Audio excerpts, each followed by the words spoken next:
মাহমুদুল্লাহ রিয়াদ আন্তর্জাতিক ক্রিকেট থেকে অবসরে যাওয়ায় হৃদয় ভেঙেছে তার জাতীয় দলের সাবেক ও বর্তমান সতীর্থদের। সামাজিক যোগাযোগ মাধ্যমে মাহমুদুল্লাহকে নিয়ে আবেগঘন স্ট্যাটাস দিয়েছেন তারা। এর মধ্যে আলাদা করে বলতে হয় সাকিব আল হাসান আর মাশরাফি বিন মুর্তজার নাম।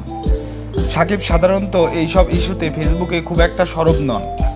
এমনকি মুশফিকুর রহিম ওয়ানডে থেকে অবসর ঘোষণার পরও সাকিব কোনো স্ট্যাটাস দেননি। তবে মাহমুদুল্লাহ অবসরে সাকিব মুখ খুলেছেন। সামাজিক যোগাযোগ মাধ্যমে সাকিব লিখেছেন, রিয়াদ ভাই, আপনার পাশে খেলা এবং আপনার কাছ থেকে শেখা আমার জন্য সৌভাগ্যের। আপনি মাঠে এবং মাঠের বাইরে উভয় ক্ষেত্রেই উদাহরণ স্থাপন করেছেন এবং আপনার রেকর্ডই কথা বলে। খেলার প্রতি আপনার নিষ্ঠা, স্থিতিস্থাপকতা এবং ভালোবাসার জন্য যাতে আপনার কাছে ঋণী। আল্লাহ আপনাকে এবং আপনার পরিবারকে আশীর্বাদ করুন এবং আপনার নতুন যাত্রায় আপনাকে পথ দেখান। মাশরাফি আবার বড়সড় স্ট্যাটাস দিয়েছেন। তার স্ট্যাটাসে লেখা, দারুণ এক আন্তর্জাতিক ক্যারিয়ারের জন্য অভিনন্দন রিয়াদ।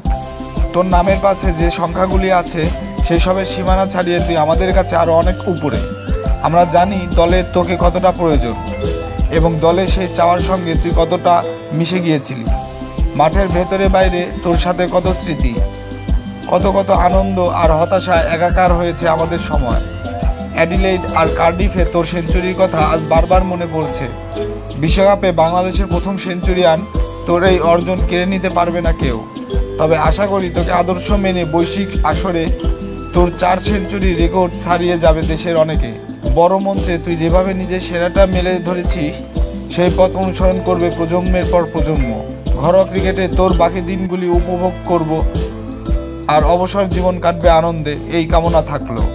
আজ এই পর্যন্তই বন্ধুরা। আপনারা সবাই ভালো থাকবেন, সুস্থ থাকবেন। পরবর্তীতে দেখা হবে আবারও আপডেট কোনো খেলার ভিডিও নিয়ে। ধন্যবাদ।